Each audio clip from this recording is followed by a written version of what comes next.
मंदिर की आत्मा। गांव बापस्ती की पहाड़ी पर एक मंदिर था जो कई वजहों से प्रसिद्ध था। बापस्ती के परिवारों में आपसी सौहार्द बना हुआ था। इसकी वजह उस मंदिर को ही बताया जाता है।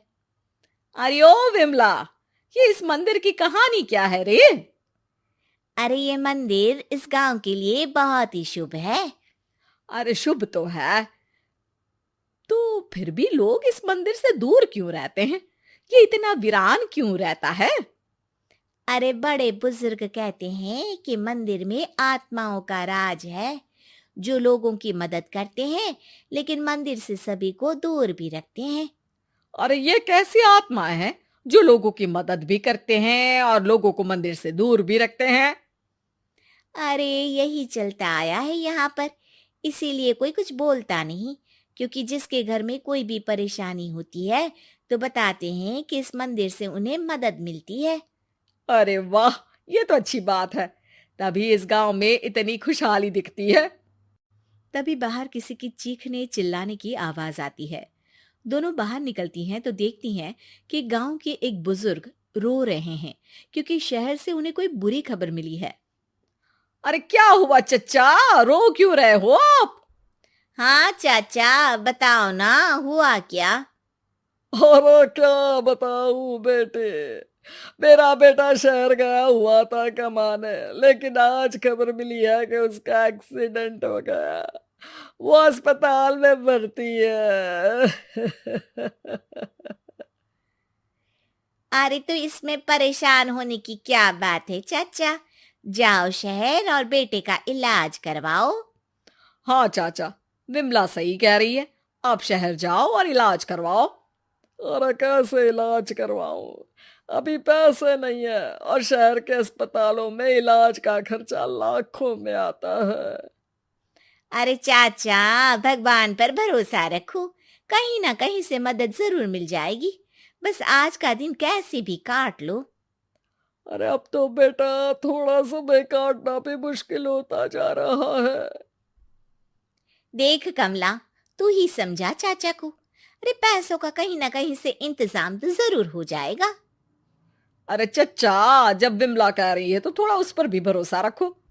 चलो आपको घर छोड़कर आ जाती हूँ। उसके बाद कमला उन बुजुर्ग को लेकर चली जाती है और विमला मंदिर की ओर चली जाती है। विमला मंदिर की सीढ़ियों पर चढ़ते हुए दूर से नजर आती है। उसके बाद वो आंखों से ओझल हो जाती है। उसी रात उस बुजुर्ग के घर के बाहर एक थैला रखा हुआ मिला।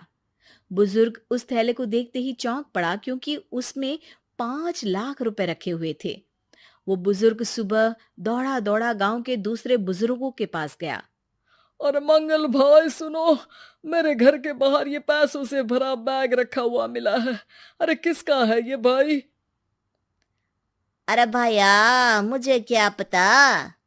तभी उधर से कमला और विमला निकलती हैं। अरे बेटा सुन तो, देख ये क्या रखा हुआ था मेरे घर के सामने। कमला और विमला हैरानी से देखती हैं। अरे वाह, देख विमला, तूने कहा था ना कि कोई ना कोई मदद जरूर करेगा। अरे भगवान सबकी मदद करते हैं, ये पैसों की मदद भी भगवान ने ही भेजी है। और क्या। अब चच्चा सोच क्या रहे हो, शहर जाओ और बेटे का इलाज करवाओ।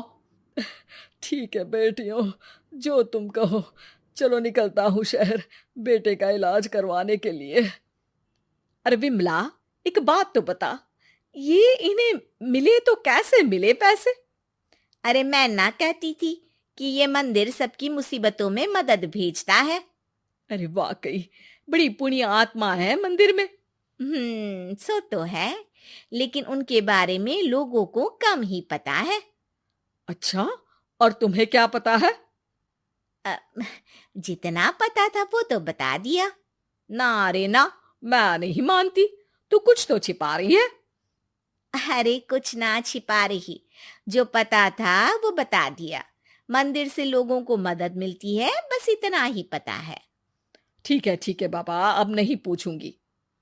इसके बाद उसी रात कमला चुपचाप अपने कमरे से निकलती है और मंदिर की ओर चल पड़ती है। कमला धीरे धीरे मंदिर के दरवाजे पर पहुंचती है। अंदर से हल्की हल्की रोशनी आ रही थी। इसके बाद जो वो देखती है वो हैरान रह जाती है। कमला इसके बाद तेजी से वापस लौट आती है। दूसरे दिन सुबह सुबह। अरे विमला, तू तो छिपी रुस्तम निकली। है? ऐसा क्या छिपा लिया मैंने? अरे तूने तो भनक ही नहीं लगने दी और चाचा की मदद भी कर दी। हैं? ये क्या कह रही हो? ऐसा कैसे कह सकती हो तुम? मैंने कोई मदद वदद नहीं की। अरे सब पता है मुझे, कल रात मैं गई थी मंदिर। तो क्या देखा? अरे तुम्हारा पति और कुछ लोग वहां दिखे। बोरियों में नोट भरे हुए थे और सभी नोट गिनने में लगे हुए थे। तो तुम्हें क्या लगा? वो क्या कर रहे थे? अरे मैं समझ गई कि वो लोग कहीं से डकैती कर पैसे लेकर यहाँ मंदिर के पीछे छिपाते हैं। अब जब तुम जान ही गई हो तो बता देती हूँ, लेकिन ये बात किसी को पता नहीं लगनी चाहिए।